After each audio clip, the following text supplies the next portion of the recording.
Good evening, everybody. We're just starting a little bit earlier here than anticipated, due to the fact that I'm having more problems here than anticipated. I can see about 7 people on.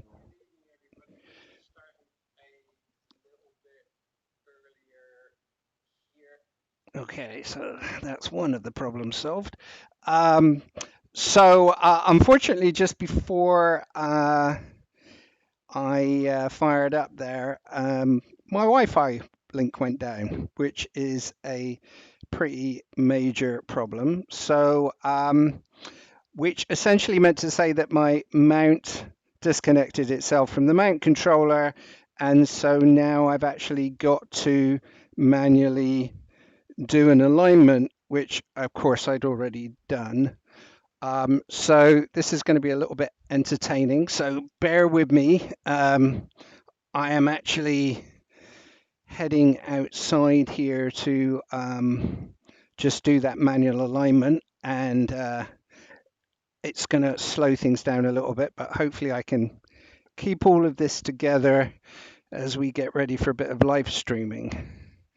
At the moment, I am not able to see the other computer, so if you're dropping any chat messages in there, I can't see those currently because obviously I've got to do this alignment process first of all. Otherwise, we're not going to find anything. Um, what you're seeing on the screen at the moment is my mount software. It's a program called CPWI. It's from Celestron, and it is. Oh dear, it's going to be one of those days. You could just tell this. Um, and it's a reasonably good mount control piece of software, but it's not a particularly good piece of software for a star map or the stellarium type functions. So we're going to be using a different tool for that in a few moments. So like I said, I actually need to do a mount alignment here. So getting the first star is always the most difficult. So we are going to go and find Deneb, hopefully. And we're going to go and slew them out to Deneb. And once I get the first star in place, the rest of it we should be able to do fairly quickly. Um, and I've actually got a bit of a presentation that I'll bring up once I can get the alignment going, just to give you an introduction to where we are, what our sky conditions are like and stuff like that. But obviously I need to solve this particular problem first. One of the pieces of software that you're going to see me use throughout the evening is a piece of software called SharpCap. It's written by Robin Glover. In the UK, it's kind of the de facto standard for EAA type astronomy. It's an extremely powerful piece of software. And what I'm actually doing at the moment is I'm actually connecting it to my main camera through the control panel, and that hopefully is I'm going to put the gain right up here. That hopefully I'm going to turn the cooler back on, is going to allow me to do that first star alignment. And as you can see, I've got absolutely nothing on the screen at the moment. So let me see if I'm going to have to use the visual finder scope here and find out where Deneb is.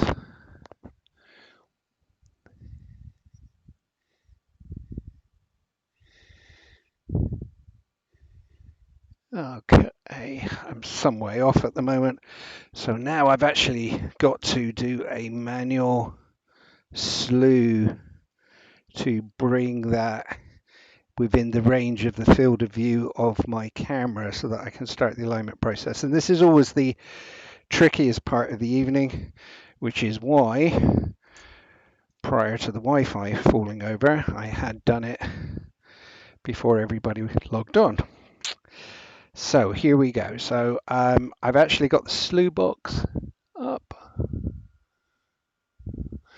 Oh, and you know, I'm going to pick a different star because I'm going to end up breaking my neck just trying to get that in the viewfinder at the moment. So let's come around to Altair, which is one of the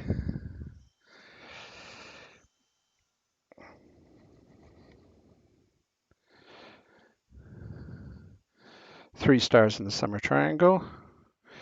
And let's see if we can do it on, you know, I'm not even going to do it off of that because that's a bad angle as well. So let's do the next best thing here and shoot round to Jupiter, because that is at a good angle. I can get my scope a little flatter and consequently the eyepiece is easier to use.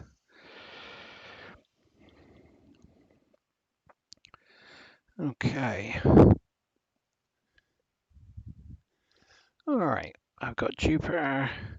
So now I am going to just slew Jupiter into position, hopefully.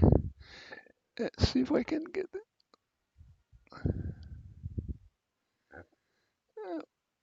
All right.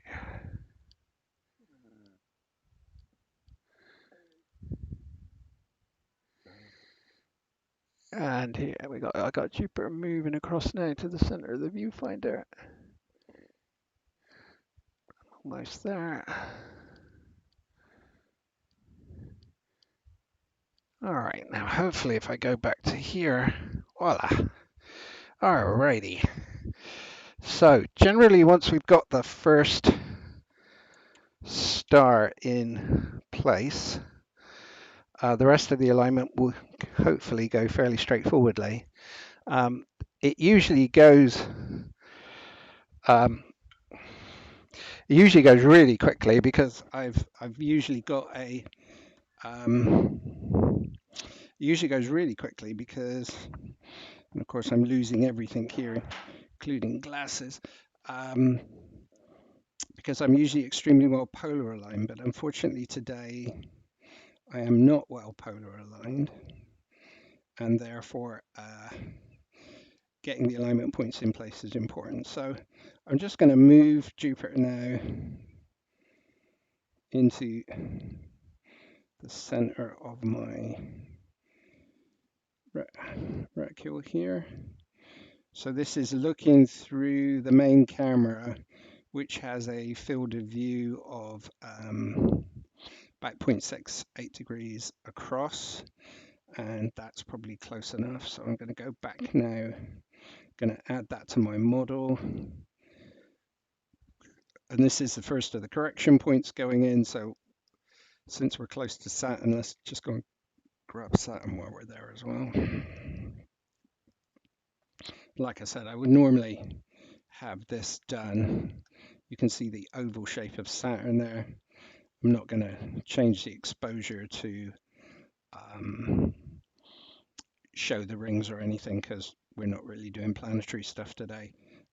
But you can see the sort of oval shape. Right, so let's just bring this one into the center. Okay.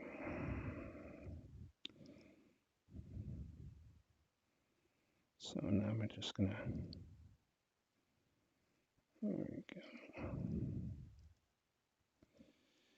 I'm using an AVX mount here, Celestron AVX mount, fairly cheap mount, and I'm using a C6 SCT, so Schmidt-Cassegrain. That too is a pretty cheap optical tube. So I've got Saturn now approximately aligned, so I'm just going to add that to the model. And this is sort of the standard, I wouldn't normally show you this, but this is sort of the standard way that you would align the mount, so that obviously later in the evening when we start to try and hit targets, we actually find those targets. I will point out one thing here at the moment. This is the meridian, and as you can see, Jupiter is actually very close to the meridian now. We will only be looking at targets on the east side of the meridian, so that is going to define, well, that and my extremely bad viewing location here is going to define what we can look at in the sky tonight. And I don't usually let the scope do a meridian flip for a variety of reasons. So we're going to be looking on the east side of the meridian. So we'll now try and go up to Altair.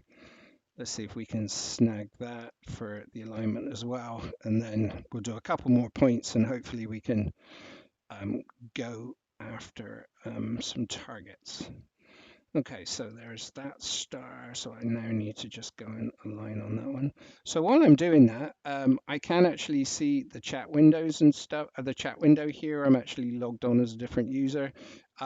If you guys want to just, if you've got the capability of typing, if you guys want to just say who you are, first names and where you're located, that I'm sure would be good. I'm sure everybody else would probably like to know. We have about 10 people online at the moment. I think we have 11 now, so welcome to everybody and a fairly hot and humid evening in San Diego. All right, so I'm just gonna, as I said, do this alignment, and sorry for those who've just joined. Unfortunately, my Wi-Fi went down 10 minutes before I was due to open the live stream up, and of course that completely reset the mount, and well, the rest is history really. I'm now having to do a mount align while we do the beginning of this. So I've got that star, I'm going to add that one to the model. Right, so let's go and get Deneb. Okay, there's Deneb. Right, let's go over there. And for those of you who are familiar with the sort of eastern outlook of the sky, Altair, Deneb, and Vega form what's called the summer triangle. Unfortunately, Vega's actually gone across the meridian now, so I'm not going to be able to use that as an alignment point. But I've actually been, this is the area that we're going to sort of spend some time in this evening and take a look at some targets. And that is just what I was hoping would not happen. Having done 4 alignment points, I've actually, that one has actually ended up completely outside of the viewing angle of my camera, which is a blow. So let's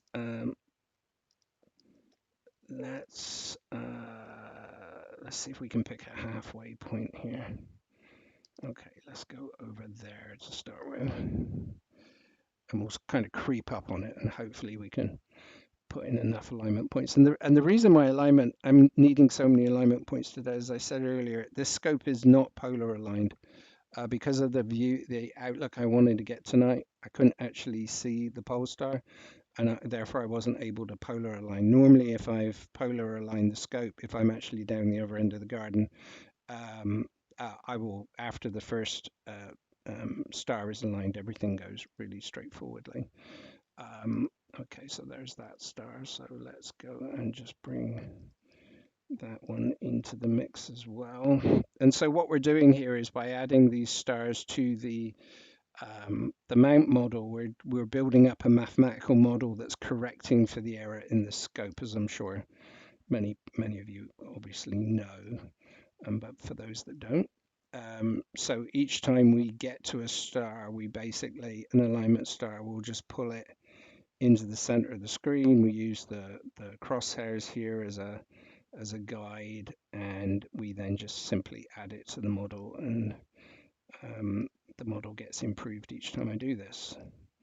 So I don't know if anybody has got any sort of English heritage, but this is a bit like playing Bernie the Bolt from the 70s sort of entertainment show, where you kind of move this. I think it was actually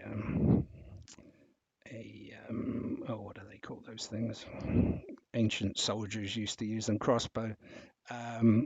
And it's a bit like playing that really, where you're trying to get this star to sit between. Right, there we go, that will do. Right, so we'll add that to the model.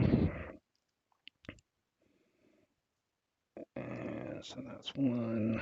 Let's go across to there as well. Sort of see if we can sneak up on Deneb here and catch it unaware. Oh, come on. That's unreal. I wonder why that's doing that. All right. Let's see if we get lucky and hit Deneb this time. So looks like we got 12 on. We've got Gary on. Oh, Corey's here. Hey, Corey, how are you? Thanks for popping in. It's really late there in Massachusetts, so I appreciate you actually coming on board this late. As you can probably see here from what's happening, and well, the story was that I lost my alignment points. And I'm still struggling to get my alignment over here sorted out at the moment, which is bizarre. I am not quite at the point where I'm showing views. But anyway, we've got 3 or 4 alignment points in. I'd really like to get to Nebin. Let's see if we can. I do not understand why I'm not. Ugh, now I've got that one. Okay, right. That will help. Right. And you can see here, actually, if you are not well polar aligned, you can see why you need a lot of alignment stars because, as I said, I am not polar aligned here because you need to correct for the errors in the mount. And you can tell this thing is all over the place, right? I mean, yes, it needs a lot of help here. So, like I said, and that really is just a function of where I am on my property. I mean, my back garden's not very big anyway, but I'm at the one end of it. I'm at the southern end of it, and so I've lost my view to. Sorry, I'm at the northern end of it, and I've lost my view to Polaris. So I can't do my usual alignment.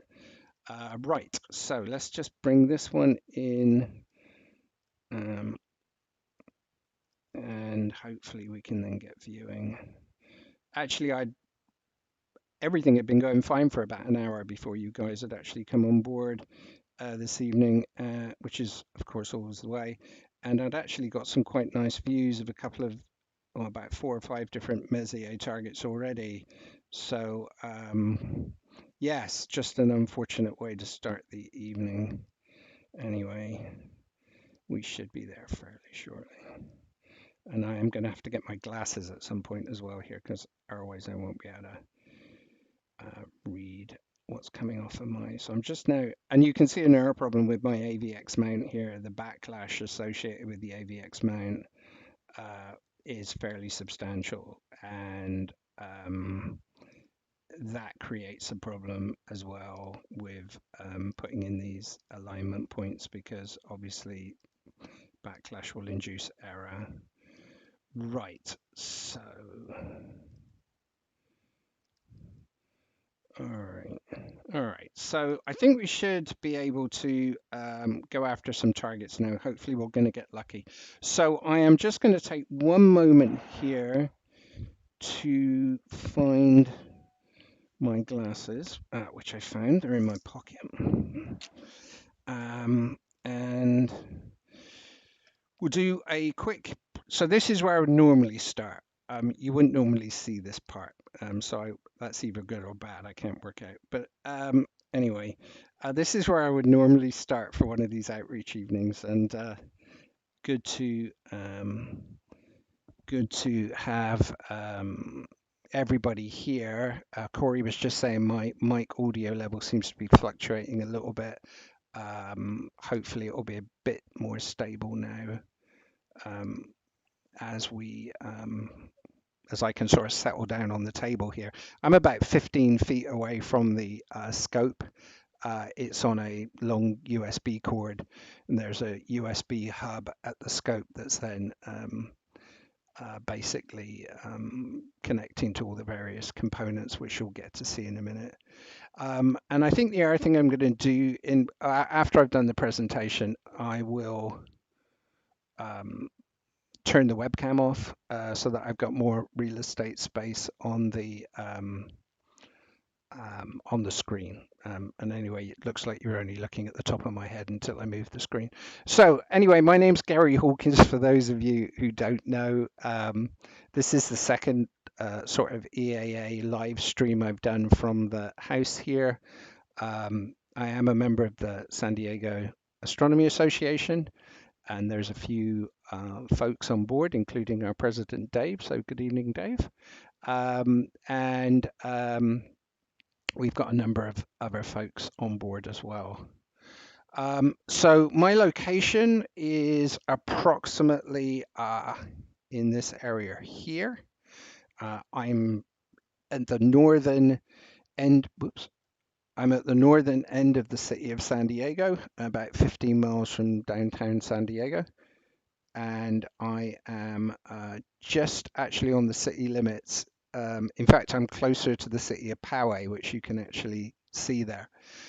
We are in awful light pollution here. We are Bortle 8, and that's really interesting. My cursor keeps disappearing on me, no idea why. We are in Bortle 8 skies, so that kind of makes it a bit challenging. If I want to go to some dark sky areas, I've got to head about 2 hours east of me into the Anza Borrego Desert. That being said, one of the things that I love about EAA, and for those of you that do it, I'm sure you love as well, is the fact that we can actually deal with really bad light pollution through a couple of techniques. So this is my location in San Diego, and this is the equipment that I'm using tonight. It's a Celestron C6 Smith Cassegrain. I'm actually borrowing it, and I think Gary, yes, Captain Midlife there online is the actual owner of this scope. And I've been borrowing it now for about a month to do some EAA trials on, and I'm pretty much convinced this is going to be my scope of choice going forward. Possibly a C8, but actually the C6 has got advantages because it's got a slightly shorter focal length. So it's a 6-inch aperture scope. At the back of the scope, I've added a 0.6 Celestron times 0.63 Celestron focal reducer. So that is effectively reducing the focal length to about 974 millimeters. Behind that is a camera. The one that I've actually got on the scope tonight is the 553 color camera from ZWO. It really is overkill for EAA.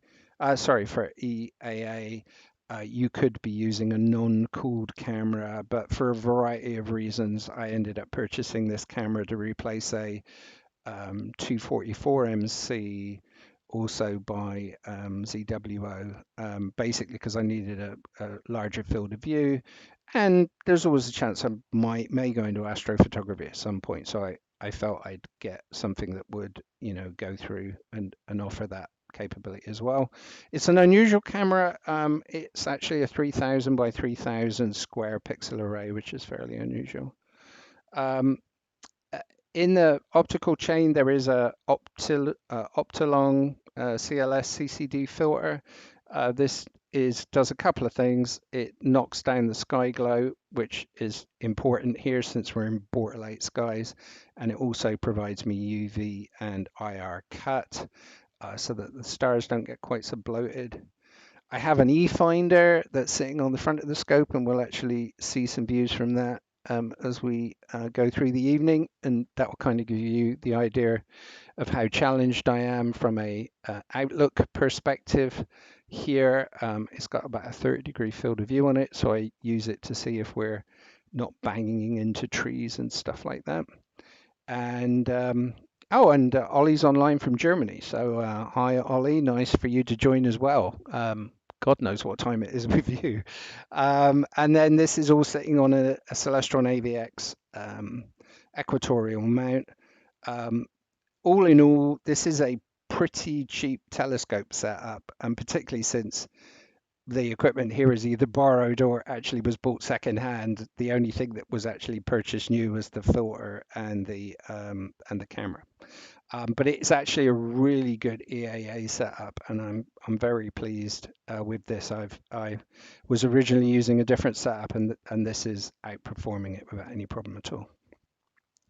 The workflow is fairly straightforward. We are going to take images that are coming in from the camera. We're going to image for about 10 to 15 seconds. We're going to add a couple of calibration frames to them. That image coming in, it's called a dark frame and a flat frame. The dark frame gets rid of hot pixels, and the flat frame basically calibrates for sensitivity variations across the sensor aperture. Each one of the images is then aligned and stacked in a program called SharpCap Pro, and then I'm then able to start doing some image enhancement, and then what's going to pop out in about 2 to 3 minutes hopefully is a fairly decent image of whatever particular target that we're looking at. That's a complete list of all the equipment and the software. Kind of talked about the hardware. In addition to the software that I've already talked about, CPWI and SharpCap Pro, we're going to connect up Carte de Soleil in a couple of minutes, which is going to essentially very much like Stellarium, and it's going to talk to my mount and going to be going to take control of the mount. And I'm actually using a OBS is the Open Broadcast software for video streaming. That is taking the video streams and sending them using a streaming key through to YouTube, which is what you guys are all watching. And yes, very happy with the 553 Ollie. So yes, it's I've been really pleased with it so far. So I could definitely recommend it as a decent camera. And as I mentioned, I am a member of the San Diego Astronomy Association. If you're interested in learning more about our club, there's the details. And of course, we're on Facebook and YouTube. Okay, so that's the presentation done. So I'm going to close that down. I'm now going to open up Carte de Soleil, which I presume is French for map of the sky. And this is kind of my Stellarium tool of choice at the moment, because it connects to the mount, and also because I just find it easy to find targets and stuff like that. So the first thing I'm going to do is actually connect it to the mount. This is the mount connection. It's going through ASCOM, which is the sort of standard package that everybody uses to connect all these third-party software together. And if I hit connect here, yes, everything goes green, and I've now got this connected to my mount. So we're not going to be seeing CPWI much now going forward, because we're going to hopefully be using this tool. And just to, I guess, again, it just illustrate how important the meridian is to me. It's the very heavy gray line that's going up from 180 degrees here, up across the top and down to 0. And this is the kind of sector of the sky that we're looking at. But actually, to be perfectly honest, I've only got a 90-degree view available from about east through to south, and much of the lower part of that is obstructed as well. So this is where we're going to go looking for targets, and we're going to go and pick hopefully our first target. And I've only got the one camera up at the moment, so let me just bring the second camera up as well, so that we could bring our wide field E-finder into play as well, just so that we can get a decent view, and we know if we like hitting any trees or stuff. And then hopefully we're just a few moments away from actually finding some targets. The camera that I got connected for the E-finder is actually a 224 MC. It's basically got exactly the same pixel size as the the big 533, it's 3.75 microns. The difference here is that, there we go. The difference here is that this array is only about 1,300 by 976. So the field of view that I was getting with this was a third essentially of the field of view that I got with or I am now getting with the 553. When it was on the C6. And in even a field of view that small is usable as long as you're looking at small targets, and you invariably going to use another tool. It's called a plate solver to do positioning, because positioning becomes very difficult when your field of view is so small. As you can see at the moment, we're kind of wherever we're pointing is clear. You can actually just see the top of one of the trees over here. So let's go and find a target now and start the evening off.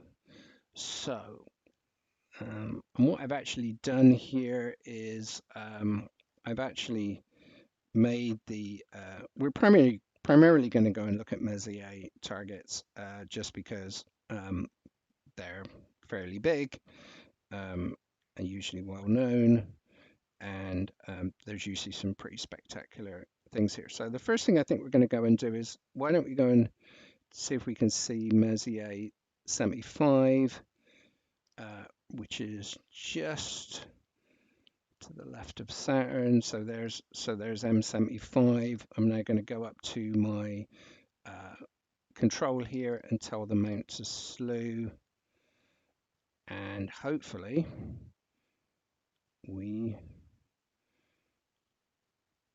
there we go. There's the mount coming in, heading towards my target. So now typically what I would do is I go across to the big screen and put some reticles on so that I can see approximately where I'm pointing in the sky. And as you can see, that target is just above the tree line here. So I can image without any problem. So you can immediately see the advantage of the wide field of view on that one.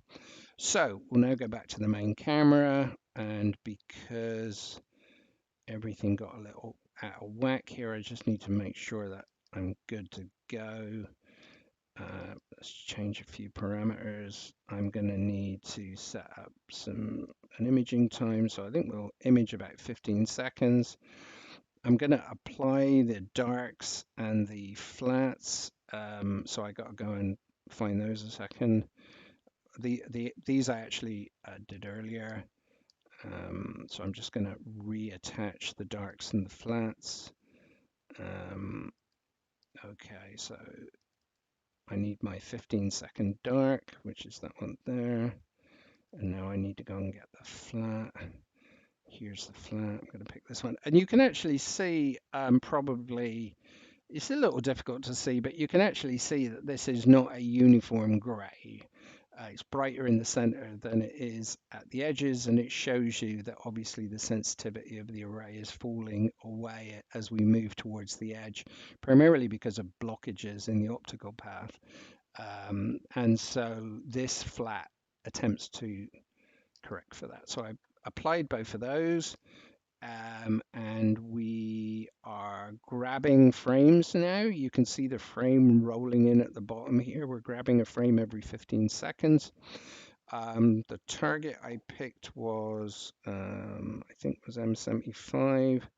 So typically what I would normally do now is I put my target name up the top here. And as Corey pointed out the other day, it's kind of weird with the new version of SharpCap. You need to have that target name in place before you live stack. Otherwise, it kind of gets it gets confused. Basically, it associates it with the old name. So I'm now going to clear the live stack, and we're going to start collecting those images. So this is our first set of our imaging run for the day. I'm going to turn that reticle off because I don't need that. And Yep, I got something wrong here because that's not supposed to happen. Yeah, I've got my gain way too high, so I'm going to back my gain down to something that's a bit more normal. I'm going to reset that stack. And we'll try again. So we're going to grab our first frame now as it comes in, hopefully. Yeah, there's our first frame. And so M75 is a smallish globular cluster. It's not huge. In the sort of western part of the constellation Sagittarius. It's one of the 110 Messier objects that's in the very famous Messier catalogue, which consists of globular clusters, open clusters, nebulae of various types, galaxies, etc., etc. And these are some of the more prominent targets that we can go searching for. And so here's my image. I'm beginning to stack now. You can see that I've picked up 3 frames already. And this is my main set of controls here on this histogram. This is going to allow me to basically control what I see on the screen with respect to this image. And I'm going to blow it up. And I am not 100% familiar with some of these targets, so actually some of them I may even be viewing for the first time. So, you know, this is a fairly small globular cluster. If we look at it full screen, you can tell it's not particularly, doesn't take up a lot of real estate on my 0.7 or 0.68 by 0.68 view here. It's a fairly small globular cluster, but we can zoom in. But you can actually see it now beginning to form, and as the stack begins to form, it basically you'll see some of the background noise disappear. But this is not a particularly big target, so I'm not going to get great views of it, but it's not too bad. So this is a fairly faint globular cluster. The absolute magnitude is about 8.5, and it's only about 7 minutes in diameter, so that is actually pretty small. It's at a distance from us of about 67,000 light years, and the estimation is that there's about 100,000 stars that form the sort of densely packed globular cluster. And you can see from the different colors of stars there as well. We tend to find on globular clusters that a lot of them tend towards red, because globular clusters tend to be some of the oldest deep sky objects in our galaxy, whereas if we're looking at open clusters, for instance, like Pleiades, you'll find that they are very much white and blue stars. They're much younger stars. But you can also see there are some whitish stars within the cluster. One of the things that you do note with globular clusters when you're doing EAA is the stars do tend to bloat a little bit just because of the technology, and so consequently we won't get quite the resolution, the resolution that you'll see if you were going to look at it visually, where you could probably see, you know, an order of magnitude more stars, because they're so, you know, they appear as very sharp points of light in a visual telescope. So globulars do not really display as well in EAA as they do visually, but you'll see, hopefully, as we go through the evening here, other targets do much better in an EAA type setup. So anyway, there's our first target. Actually, I said I was going to go and switch my ugly mug off. So let me go and do that, because we don't really need, if I turn that off, that's right. There we go. So we got some more real estate there. So there's our first target of the evening. That's M75. And typically what I'll do now is I just take a snapshot of the image and store it away and find our next target to go look at. So what I'll now do is go over to I will go over to our program again, and I'll take a look. We're gonna look at targets on or close to the meridian first, and the simple reason for that is because given time, those targets are going to roll across the meridian. And as soon as they roll across the meridian, I basically can't go after them. So let's see if we want to go and take a look at M27. And that might be a good place to go next. Let's have a look. Oh yeah, M27. So the Dumbbell Nebula. This one usually comes up really well on EAA. This is a planetary, actually it's a large planetary nebula. So let's go and take a look at that before it goes and rolls across the meridian and we lose it. So the scope is now slewing. If I draw back a little bit, you'll actually see the telescope slewing towards the target. And we will do what we normally do here. We'll take a quick look with our wide field. We're perfectly clear. We will then go to our main camera. We'll rename at the top to M27 and we'll clear the stack from our previous image, and it will now start collecting some images. So M27 is the Dumbbell Nebula. Because it kind of looks like a dumbbell. It actually looks more like a dumbbell, I think, when you look at it through a visual scope than it does if you look at it through doing EAA or astrophotography or whatever. But it has some red ends to it, which kind of make it look dumbbellish. Again, it was discovered by Charles Messier in the 1700s. And it's a planetary nebula. Its visual magnitude is about 7.4. And at the center of this planetary nebula is a white dwarf star, which is what created the planetary nebula in the first place. So a planetary nebula, for those that don't know, is basically a star that at some point in its dim and distant future past ejected a vast amount of matter, which is now radiating outwards. Oh, that's interesting. I've just been photobombed by presumably a satellite going across the that or a shooting star or something. So I'll probably reset my stack.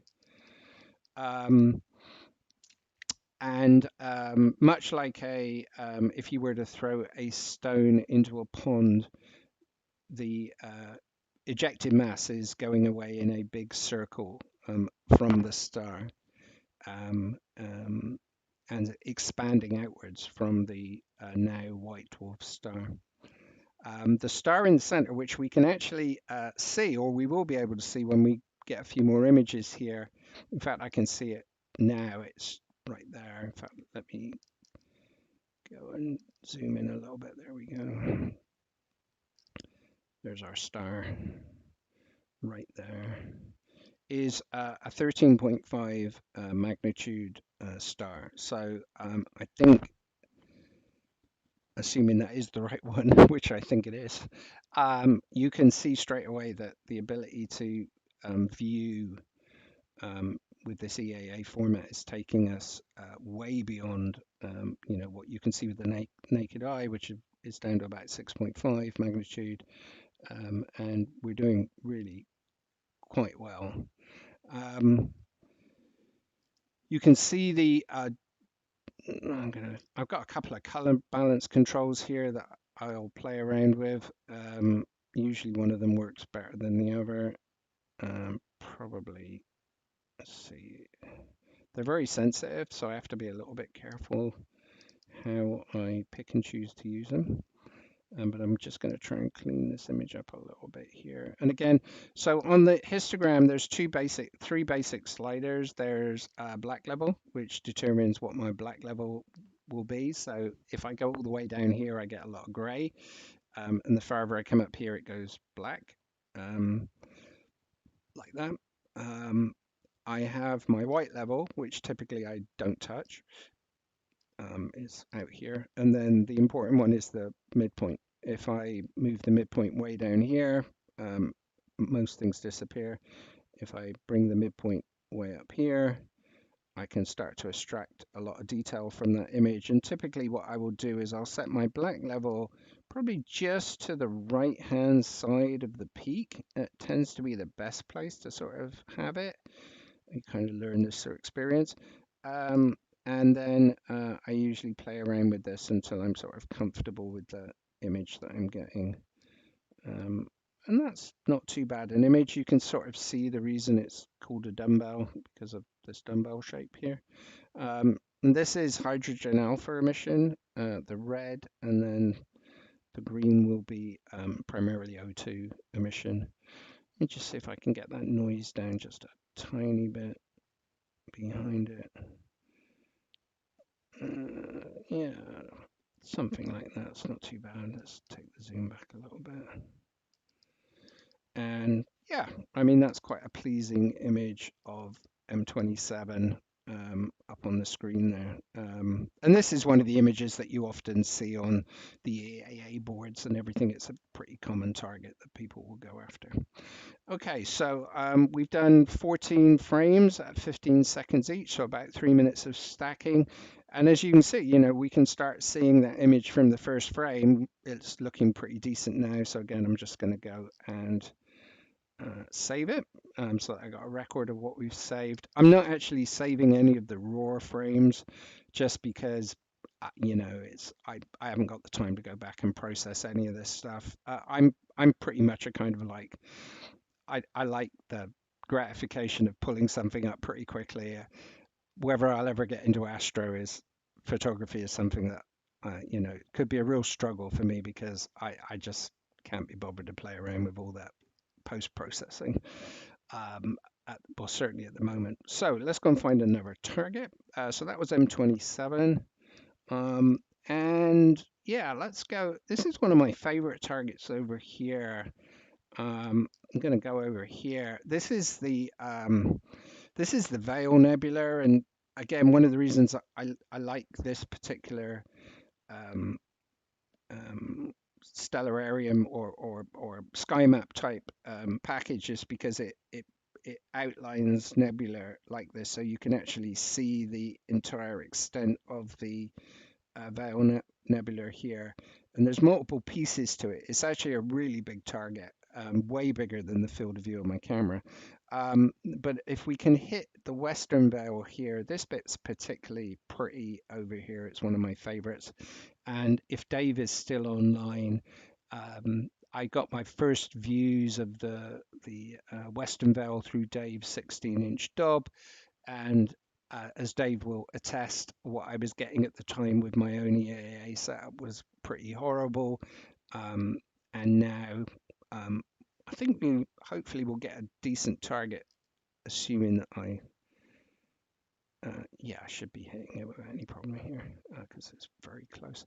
And again, this is one of the nice things about this package. You can sort of see, you know, targets around you, and so, you know, it really clearly. And so, you know, you're not shooting around all over the sky. I mean, basically, I will spend most of the evening just slowly sort of wandering through a relatively small piece of the sky. And even though my outlook here in San Diego is actually, well, 90 degrees at best, and probably, you know, only above 40 degrees on the horizon, you know, there's still loads of stuff to go see.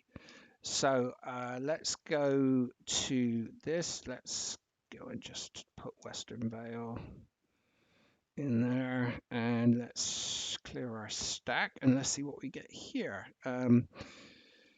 This is like I say, one of my favorite targets.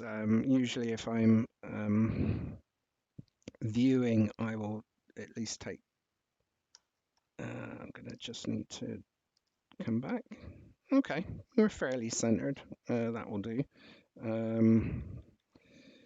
And for those unfamiliar with this, this is it's the western segment of what's called the Great Cygnus Loop, which is remnants of a supernova explosion that took place somewhere between about 5,000 to 8,000 years ago. And again, you kind of saw when we were looking at our map, our sky map there, it's circular because obviously when things explode, everything tends to go out in a big circular sphere. And so what you're looking at is the remnants of that shock wave, the sort of leading edge, if you like, of that shock wave. This particular part that we're looking at, and actually I guess we framed it quite nicely to see it, is typically known as the witch's broom, because here's the back end of the broom and here's the sort of forward part of it. My daughter and I were watching Harry Potter the other night, so she's just named her new pet. Of course, Daddy went mad and got her 3, so we've now got 3 guinea pigs in the house. So she has, her favorite one is called Harry Potter.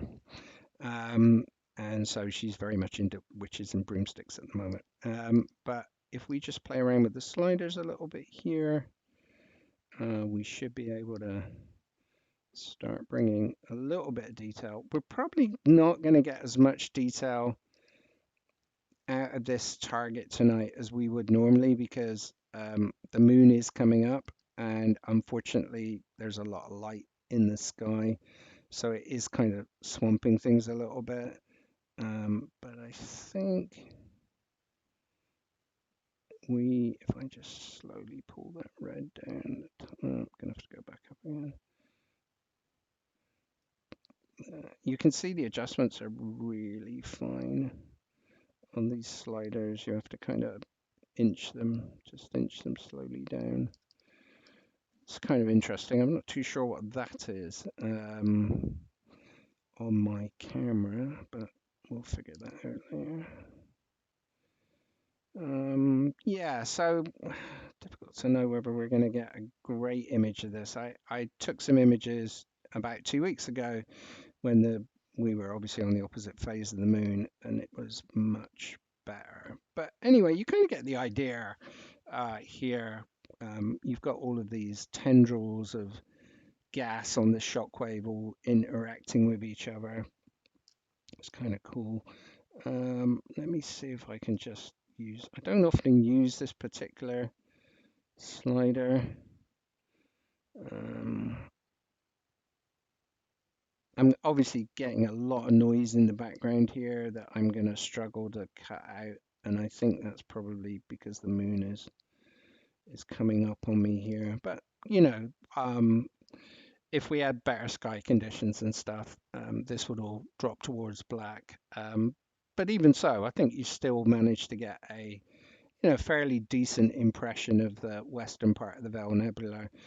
And one of the reasons I really like it is because it's obviously got this star, which I think is 52 Psi, right in the center of it. It's kind of a pretty view. And I'm probably not going to save that image tonight. That is definitely not one of the best images I've shot of the Veil Nebula. But yes, but at least it gives you an idea of what's there.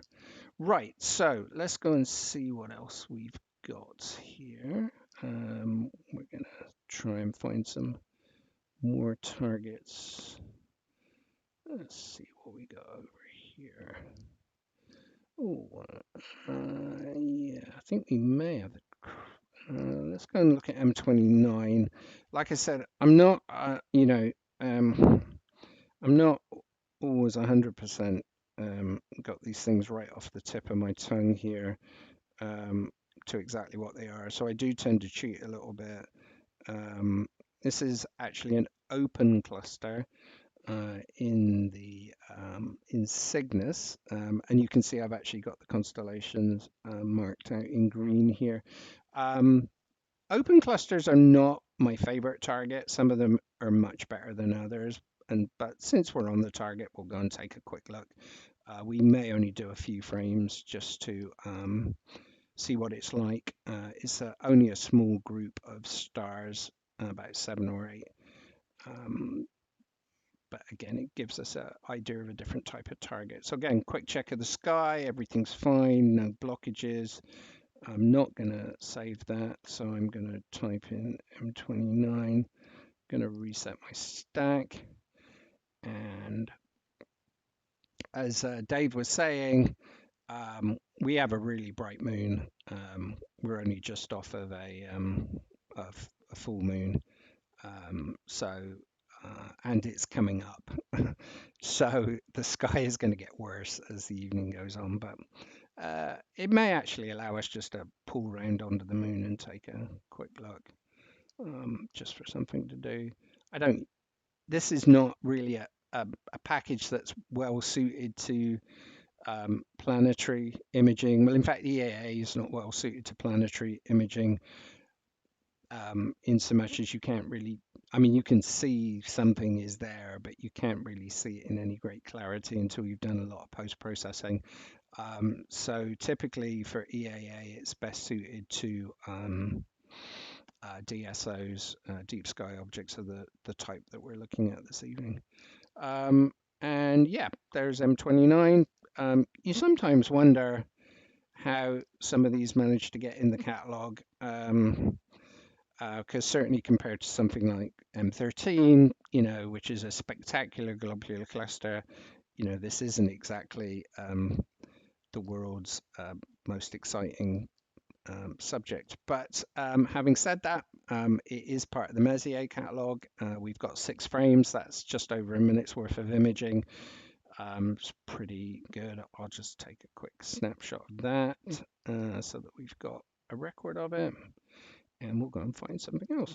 So I think we might wander up here next. And I am hoping, let's go and see if we can find the Crescent Nebula. I may have to, I might just go in here and see if I can pull Crescent. Yeah, here we go. Let's go and see. Yeah, I think we're close here. So let's go and see the Crescent Nebula. Yeah, we just moved on. So sometimes I will actually drop back into CPWI just because if I do know that it's in the database, because I couldn't remember the NGC number, I can just type in Crescent and it tells me where it is and I go through to the target. So let's go take a look at the Crescent Nebula. This one's pretty cool. Again, we're not going to see it under ideal conditions tonight. I'm not going to be saving the image that we see tonight. I can tell you that for nothing. But again, you will get to at least see the Crescent Nebula, which is kind of cool if you've never seen it before. So we, just in case I'm wrong, I will enter it in there. I will clear my stack and I will start live stacking again.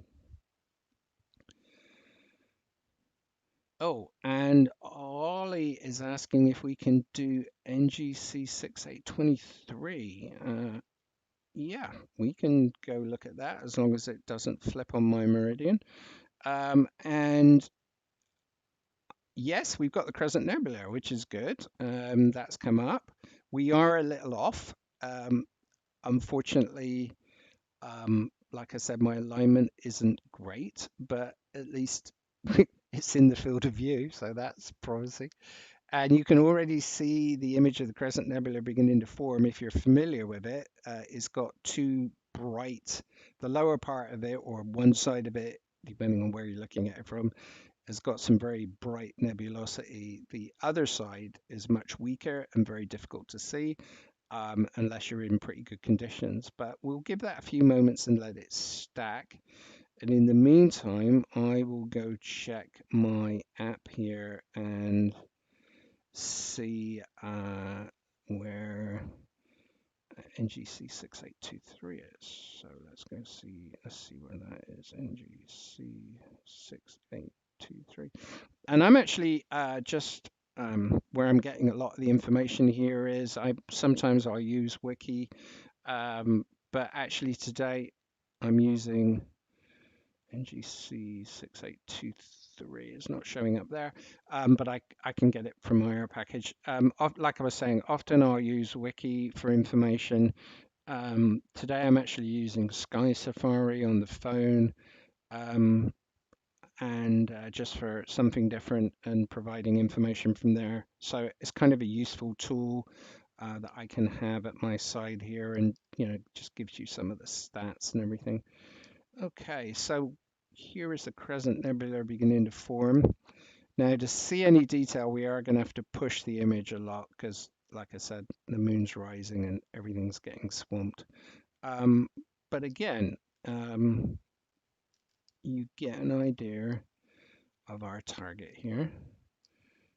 Let's just bring that down a tiny bit. It's a bit too big. A bit more.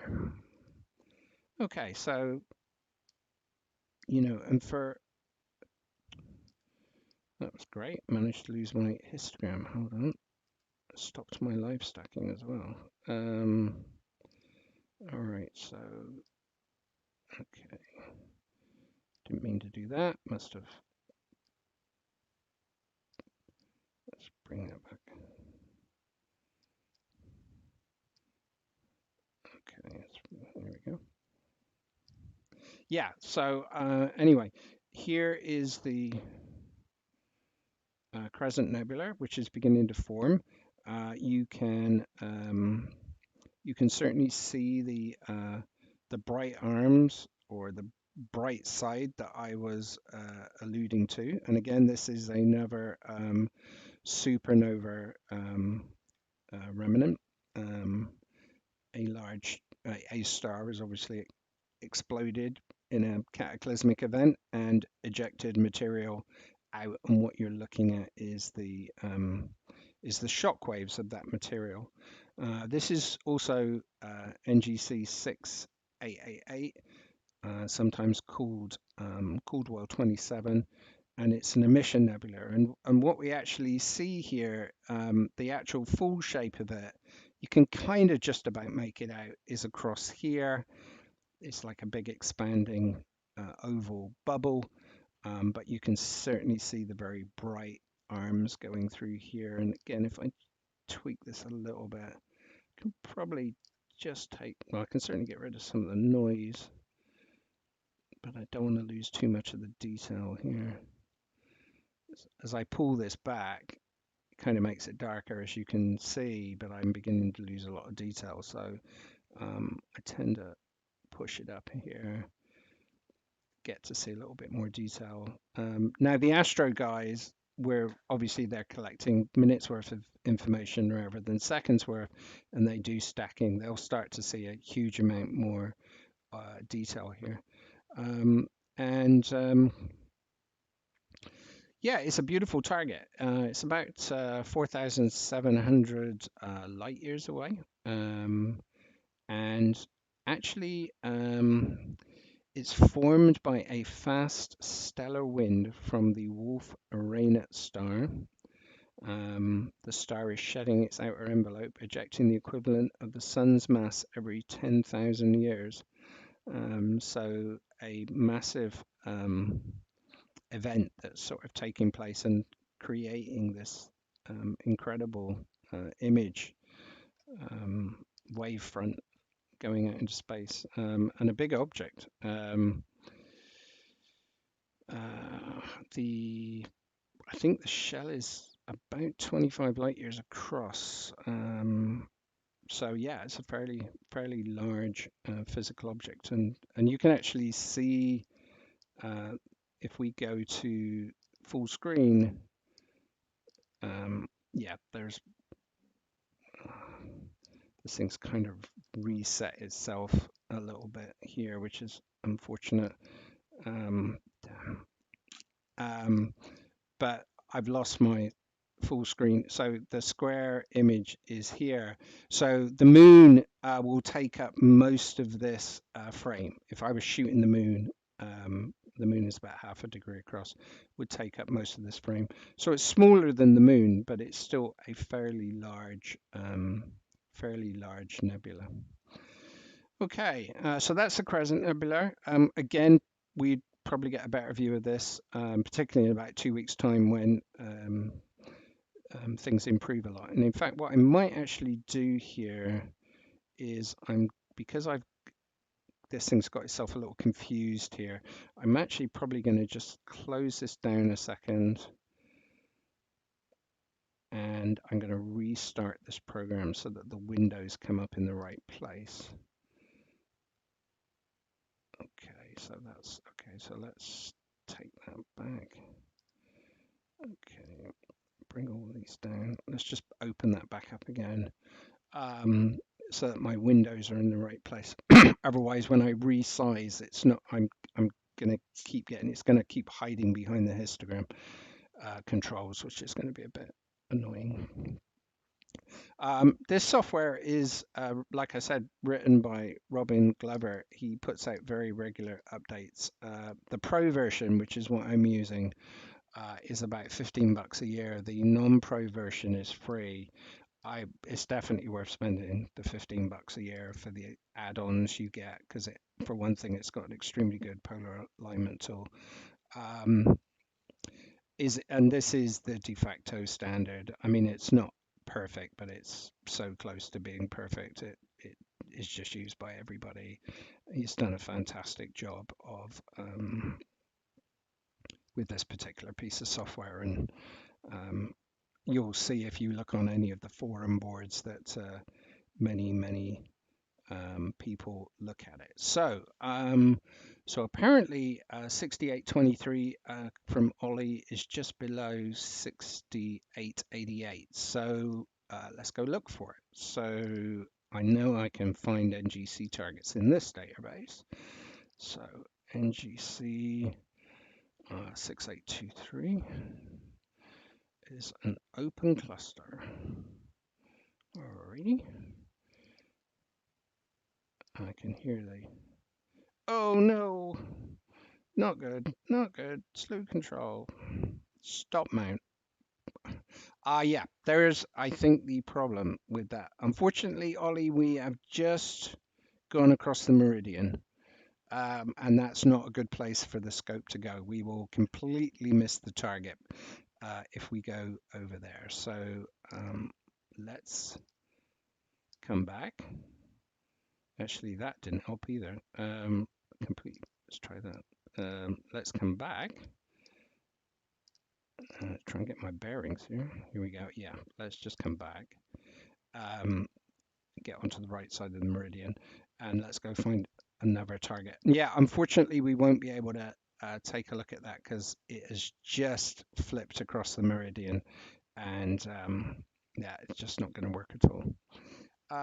Right, so let's go see where we're at here. Got to try and re-get my bearings. Right, okay, so let's have just a wander over here. Okay, so I think we've got a series of targets over here. Let's go have a look at one of these. So this is obviously a nebula. I'm not exactly sure which it is at the moment. If anybody recognizes this,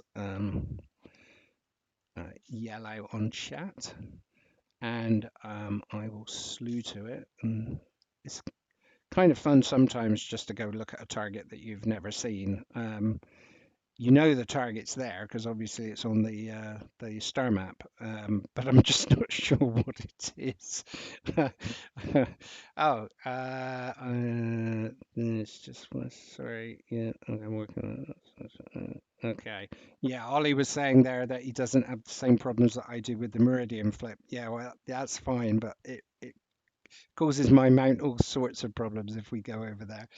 Okay, so let's take a look at the sky again. Yep, we're clear. You can see some treetops here.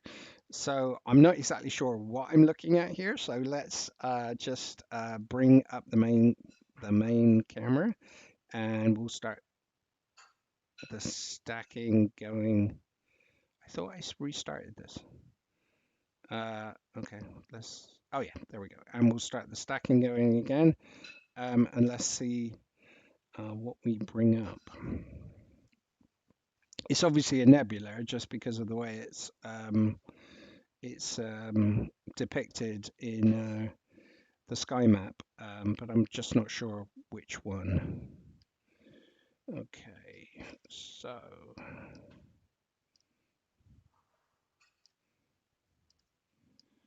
all right, let's see just what forms here. Looks like I hit the center star that is shown on the, yeah, so I hit 56 sig. I'm just not sure what target I've hit. Okay, anybody can help me here. That would be really good. I got an IC number, but that's not really helping me a lot. And I can't see what that number is down there. So let's just see what NGC 7, is that 7,000? Yeah, NGC 7000 is. Right. NGC. Yeah, okay, so we're in part of the North American Nebula. Oh, okay, so Mark is saying that we are close to the Pelican Nebula. Okay, so Mark, do you know if that would be right? That would be just to the side of the North American Nebula. Like I say, I'm shooting in the dark here at the moment. So let's see what's forming. And I can already tell from this histogram that whatever is forming here, we are going to really struggle to bring it out. Yeah, man, that thing is faint. If you see the histogram here, it's extremely narrow, and that usually is an indication that it's going to be a very difficult nebula to resolve.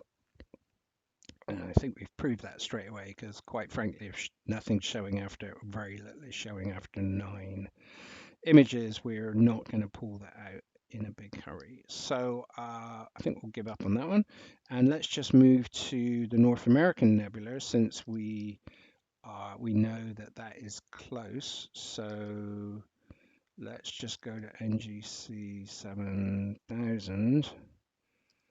Which should be, yeah, really close to where I am. So let's move that. And let's just see if we get any better imaging on the North American Nebula.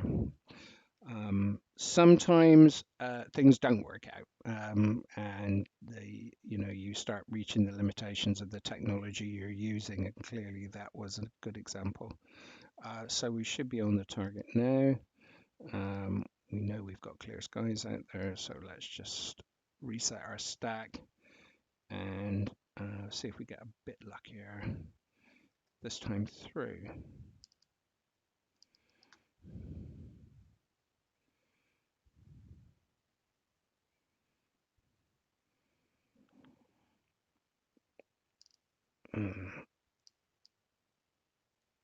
Yeah, it looks like we're in an area. Again, it looks like this is going to be one of the more difficult, if not impossible, targets to resolve. That is, again, I can tell you just from experience that we're going to struggle to pull anything out of this.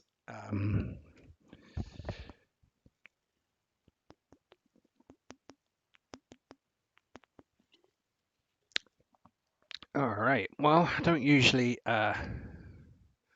Yes. Okay, Mark. So yes, the Pelican Nebula just south of the North American Nebula. So yes. So that's obviously where we were, and I'm guessing we've got exactly the same issues with this one, pretty faint nebula. So let's go back to some more tried and tested means here. I think we'll go after, let's reorientate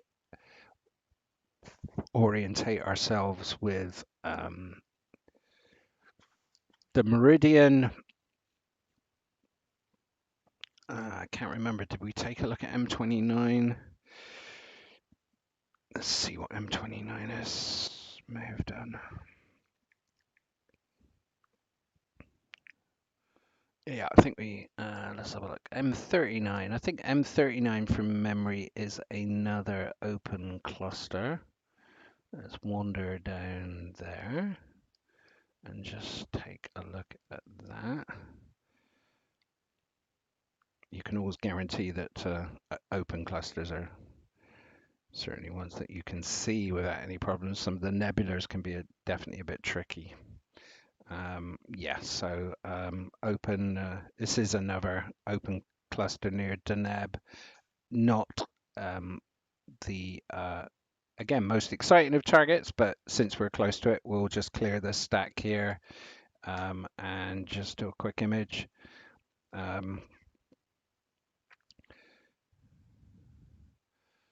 Yeah, so you can see the cluster already beginning to form. It's it basically takes the field of view, or close to the field of view, of my imaging train here, about 0.68 degrees across. The cluster is pretty close, about 800 light years, and it's got about 30 members in a diameter of about 7.5 light years. The age of the cluster is estimated at about 270 million years, so a relatively new formation, really. And this is typical of sort of open clusters compared to, say, globular clusters. Globular clusters often go back millions and billions of years. Open clusters tend to be much more recent. As you're seeing here, because 270 million years in the scale of the universe is pretty small. And again, you can see we're getting some decent color definition here in the stars. You can see the bright young stars of the cluster here, and then in the background you can see a lot more stars shifted towards the red, much older stars behind the cluster itself. And that's probably not going to get much better than that. I mean, it is what it is in terms of an open cluster, so we'll just take a quick snapshot of that and save it away, and let's see if we can see what else is around tonight. Unfortunately, one of the things that I was hoping to show you was a galaxy of some sort, but I'm not sure that we're going to get to a galaxy. We'll just see where Andromeda is at the moment. M31. Let's go slew down there, but I have a feeling that we're just going to wander into a boatload of trees here. Yeah. A boatload of trees and and again, I guess this is kind of interesting, right? So I've actually got my yard lights on. I didn't even realize that I'd forgotten to turn my yard lights off. So again, that's kind of interesting, right? You would never do this if you were doing visual astronomy, just because of the night adaptation of your eye. So I might actually turn my, oh look, much better. I might actually turn my yard lights off there. And we can actually see the trees a bit more clearly.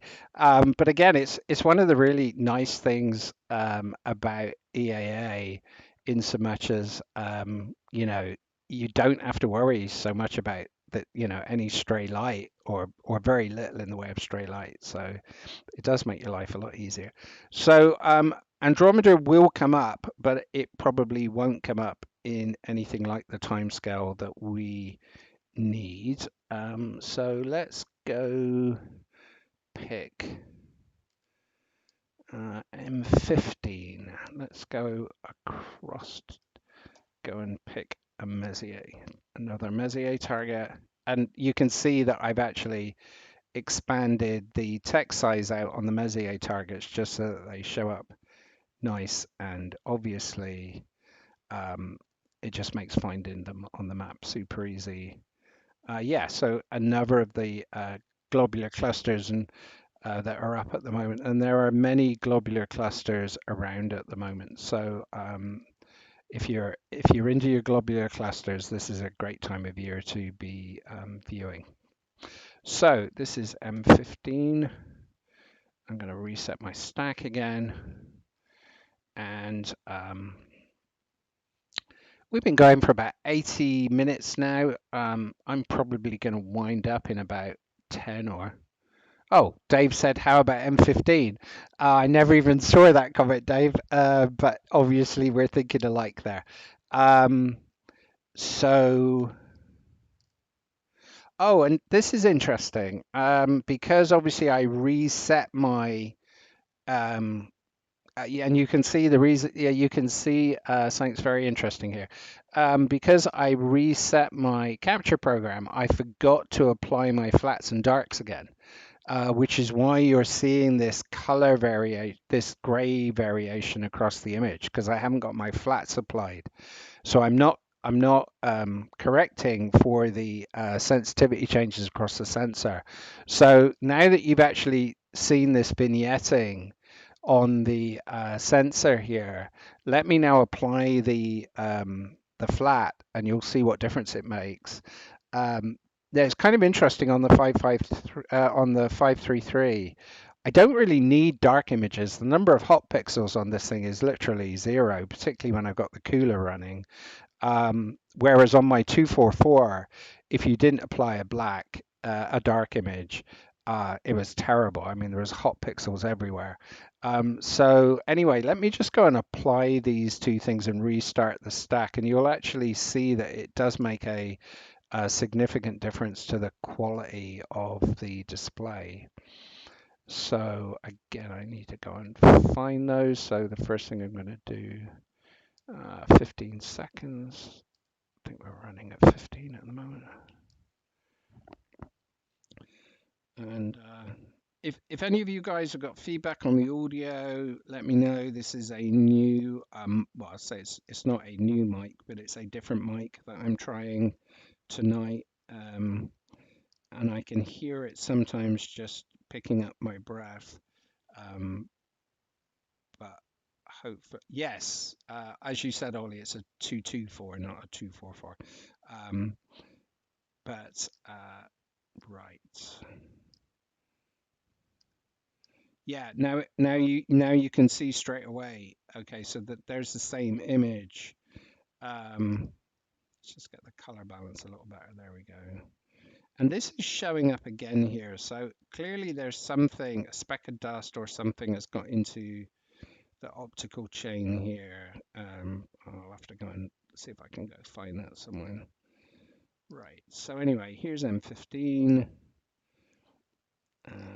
And we should be able to get a pretty decent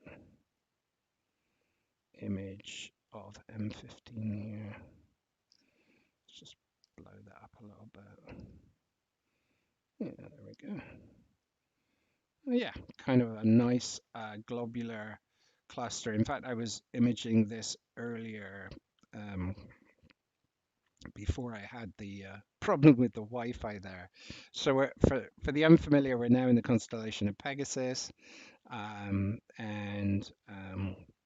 this has a visual magnitude of about 6.2, about 33,000 light years away, and about 175 light years in diameter.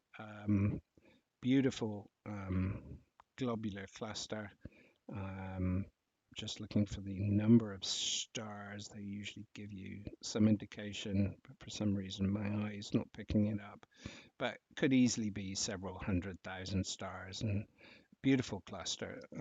You can actually, if we zoom in, you can start to see some of the, even getting into the core a little bit there. I can just adjust these parameters a little bit better here, drop some of that noise down. Don't want to go too far, because obviously, you get rid of noise, but then you sacrifice other things. And you can kind of see, right, the stars are a little blocky. We are pretty much at the sort of resolution. We're pushing this as hard as we can probably push it. But if we drop back, it's a really nice picture of M15 there and some of the surrounding stars. So again, number one for the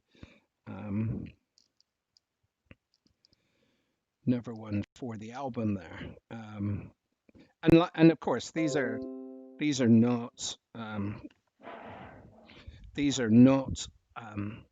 images that are gonna win any beauty contests. When you compare them with what the Astro guys are doing. I'm not sure if Hank is on this evening. He's over in Valley Center.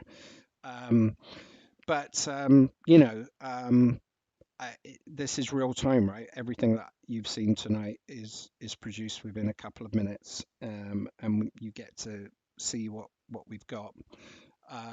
Whereas the Astro guys are collecting hours worth of images and then doing a good number of hours of post-processing, and yes, they get some wonderful images, but it's a very different type of animal, right? Like I said, I like to show people what's in the sky and get that instant gratification, and that is, the definition of EAA, for those that don't know, is that it's basically a near real-time or real-time image capture with no post-processing beyond the EAA software, except for cropping's allowed. If you save a picture, you can crop it to put it up on one of the forum boards or something, but essentially what you see is what comes out of the real-time capture software, such as SharpCap. That's really the definition. How that varies, EAA varies to astrophotography, where you would obviously take the images. In fact, you would take the raw images and then you would do considerable post-processing. So let's just go find one more target, I think, for the day. Yeah, Mark was just saying that it's to the east rather than to the south, the Pelican Nebula, but of course, it was close is all I know. So I wasn't really looking too closely at the screen there. Let's go and see. We're not going to get a galaxy tonight, which is a bit of a shame. If memory serves me correctly, M2 is probably another glob. Let's have a look. Yeah, M2 is another globular cluster.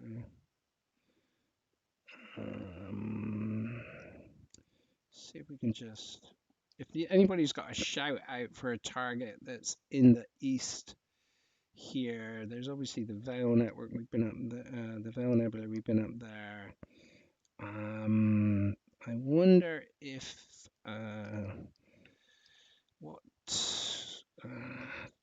I wonder if the Eagle Nebula is around, whether that's drifted across the because I imaged that the other. Oh, okay, so that's M16.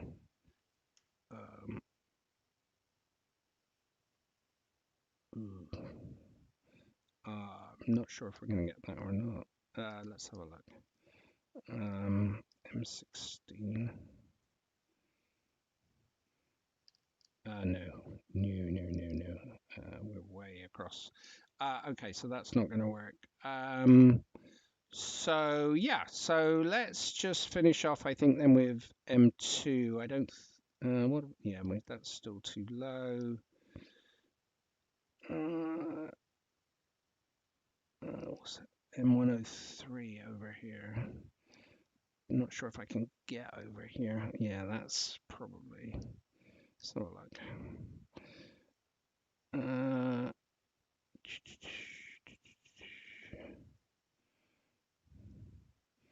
Might be able to get up to around Cassiopeia though. Let's have a look. M103. Okay. Okay, let's try that. See if we get lucky.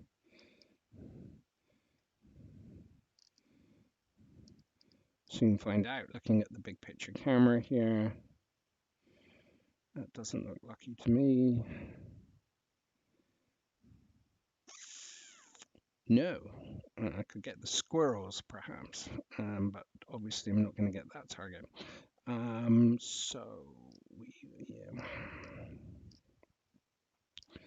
Okay, right. So I obviously need the telescope at the other end of my relatively small garden here.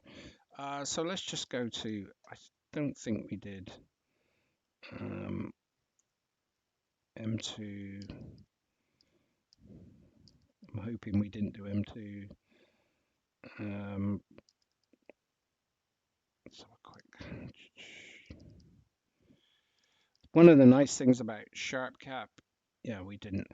One of the nice things about SharpCap is that it puts all these things in labeled folders so that it's easy to go look for the image, and it obviously makes for easy sorting afterwards.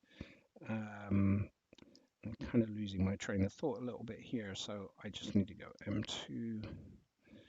I need to clear and pull back and just check the sky. Yeah, so we're good. All right, so I'm probably going to make this, if you can reach that one, it's in Cass. Oh, the Fishhead Nebula. I wonder if we could. Do you have an NGC number for that? That might be easier. Whoops. Yep, here we go. Here's M2 already beginning to form. Another pretty spectacular globular cluster. We'll just give that a little bit. And while we're letting that just sort of, let's see if I can find either Fishhead. I wonder if it'll show up as Fishhead. Gotta spell it right. No.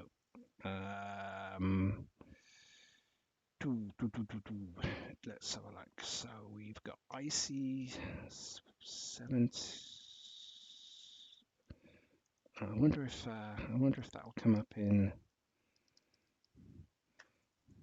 Okay, so icy 1795.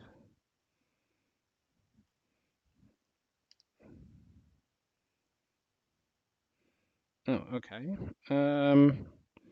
Yeah, no, I don't think we're gonna get. I don't think we're gonna get that. Yeah, we got the same problem. We're swinging round into that same set of trees. We would need to be much higher. So yeah, I'm very restricted on my outlook here. So it does make things a tiny. Well, in fact, it makes it very challenging at times. So I think we'll finish off on this target for tonight. It's another glob. We've certainly seen lots of globular clusters tonight. I would have perhaps, in fact, had we started a little earlier around 8, and of course that's now actually becoming possible. I did actually, and I can probably show you actually. I got a nice shot of the Swan Nebula from just a little bit earlier on that I can show you. So now my mouse is getting all twitchy on me for some reason. Either the mouse is or I'm getting twitchy. I'm not really too sure. Right. Okay. So there is M2. And again, we're getting some fairly decent definition. Just going to bring that red down as. Oh, yeah. There we go. Actually, that's really quite nice. Yeah. So there is the M2 globular cluster. Another splendid old cluster. I'm not sure of the exact date here, but let's just, I can quickly bring that up. Yeah, M2.